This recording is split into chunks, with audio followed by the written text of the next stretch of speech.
எல்லாரும் நமஸ்காரம். இன்னைக்கு கோவில் திருவாய்மொழியில முதல் நூறுல 2வது பதியத்துல 8வது பாட்டு. இது நாதமுனிகள் கம்பைல் பண்ணார் இல்லையா?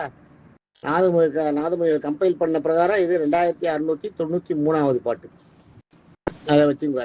4000 எடுத்து பார்த்தீங்கன்னா லிப்கோதை எடுத்தீங்கன்னா கரெக்டாக இருக்கும். லிப்கோதை வந்து நாதமுனிகள் தாண்டி பண்ண மாட்டாது. நாதமுனிகள் என்ன கொடுத்துருக்காரோ அதுதான் அதே மாதிரி பண்ணியிருப்பான். லிப்கோதை எடுத்து பார்த்தீங்கன்னா தெரியும். 2693 இந்த பாட்டோட நம்பர். 4000ல் நோட் பண்ணுறவா பண்ணிங்க.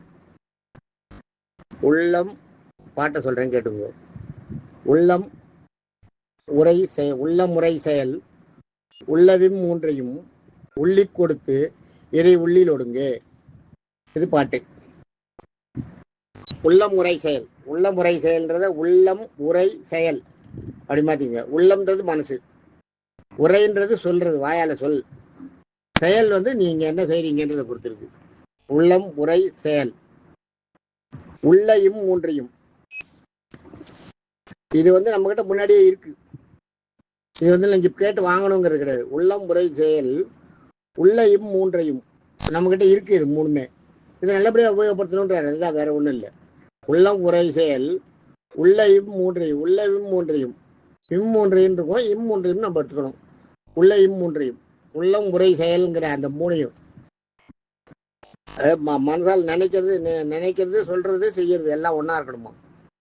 மூன்றையும் உள்ளி கொடுத்து. உள்ளி கொடுத்துன்னா உண்ணி கொடுத்துன்னு வச்சுக்கணும். இந்த இடத்துல உள்ளின்றது உண்ணின்ற அர்த்தம் மாதிரி. உண்ணி கெடுத்து ஞாபகம் வச்சுக்கோ. உண்ணி கெடுத்து மனசில் நினைச்சிட்டு கெட்டதையெல்லாம் கெடுக்கணும்ன்றார். உண்ணி கெடுத்து உள்ளம் முறை செயல் உள்ளையும் மூன்றையும் உண்ணி கெடுத்து. உங்க மனசுக்குள்ள உள்ளி கெடுத்து உங்க மனசுக்குள்ள நினைச்சு வாயால நல்லதையே பேசி மாயையை அழிச்சுன்னு அர்த்தம். உள்ளி கெடுத்து உள்ளம் முறை செயல் உள்ளவும் மூன்றையும் உள்ளி கொடுத்து இறை உள்ளில் ஒடுங்கு. உள்ளம் முறை செயல் உள்ளவும் மூன்றையும் நம்ம கிட்டே இருக்கிற உள்ளத்தையும் உரையையும் செயலையும் உள்ளி கெடுத்து கெட்டதுக்கு போகாத நல்ல வழியில ஆக்கின்னு அர்த்தம். உள்ளி கெடுத்துன்னா அதை வச்சு நமக்கு வந்து நம்ம கிட்ட வந்து சேர்ந்துருக்க பாவங்களையும் தீவினைகளையும் கெடுத்துன்னு அர்த்தம். அந்த மாதிரி நம்ம கிட்ட வந்து தீவினைகளை கெடுக்கிறதுக்கு தான் அதை யூஸ் பண்ணணும். நம்ம கிட்ட வந்து நல்லதை கெடுக்கிறதுக்காக அதை யூஸ் பண்ணக்கூடாது. அந்த வாயை அப்படின்ற தீவினைகளை கெடுக்கிறதுக்காக இப்போ அந்த இறைய நாமத்தையே சொல்ல உள்ளி கெடுத்து சொல்லிட்டே இருந்தால் அந்த பாவங்கள் அழியும். அது அழிஞ்சதுன்னா இறை உள்ளில் ஒடுங்கு. அப்போ உங்களுக்கு அந்த பாவங்கள், நீங்கள் செஞ்சிருக்க பாவங்கள் உங்களுக்கு இருந்து அழிய உங்களுக்கு இறைவன் தானாக புலப்படுவார். ஞானம் வரும். அதுதான் ஞானம்னுவா. ஞானம் வந்துன்னா இறை உள்ளில் ஒடுங்கு. இறைவனோட போய் சேருங்கள், சேர்ந்து விடுங்கள், ஒடுங்கி விடுங்கள், அருள் பெறுவோன்ற அர்த்தம். அப்படியே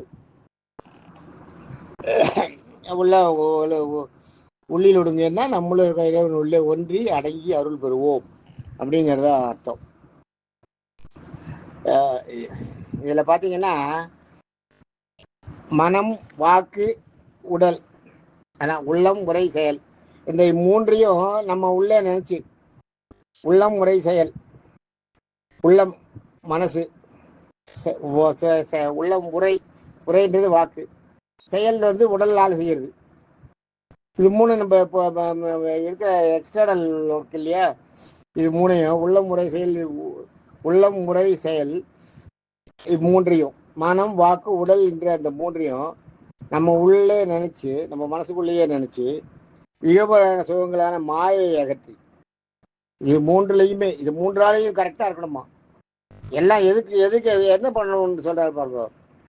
உள்ள நினைங்கன்றாரு. என்ன நினைக்க சொல்றாருன்னா இகபர சுகங்களை மாயையை அகற்ற வேணும். உங்களோட இந்த பூலோகத்தில் இருக்க இந்த புற வாழ்க்கையில இருக்கிற பூலோக வாழ்க்கையில் இருக்கிற அந்த இகபர சுகம் இருக்கு பார்த்தீங்களா? இந்த பூலோக வாழ்க்கையில் கிடைக்கிற சந்தோஷங்கள் சுகங்கள் அதை விட்டு அதையெல்லாம் நகர்த்தி நம் உள்ளத்தின் உள்ளேயே ஒரு இறைவன் இருக்கா, தெரியும் இல்லையா? நம்ம உள்ளத்துக்கு உள்ளே இருக்க இறைவன்கிட்ட உள்ளில் ஒடுங்கே, அதுல நீங்க ஒடுங்கி அவனோட போய் சேர்ந்துருங்க அப்படின்றத அர்த்தம். அதான் உள்ளம் புரை செயல் உள்ளிவை மூன்றையும் உள்ளி கொடுத்து எதை உள்ளில் ஒடுங்கு அப்படின்றது பாட்டு. நாளைக்கு அடுத்த பாட்டை பார்ப்போம். தேங்க்யூ.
வேதத்துல நமக்கு உள்ளுக்குள்ள மனசுக்குள்ள இறைவன் இருக்காருன்னு சொல்லிருக்காங்க. இறைவன் எப்படி இருக்காருன்னா அங்குஷ்ட பிரமாணம் சொல்ற. அதுல அங்குஷ்ட பிரமாணம்ன்றது அங்குஷ்டம்னா கட்டவரல் சைஸுக்கு இருக்காராம் உள்ள பெருமாள் மனசுக்குள்ள. அது சொல்றாரு. அதுதான் மனசுக்குள்ள இருக்க பெருமாள் சொல்றாரு. அதுதான் அங்குஷ்ட பிரமாணத்துல இருக்க நம்முடைய மனசுக்குள்ள இருக்க பெருமாள் அர்த்தம். தேங்க்யூ.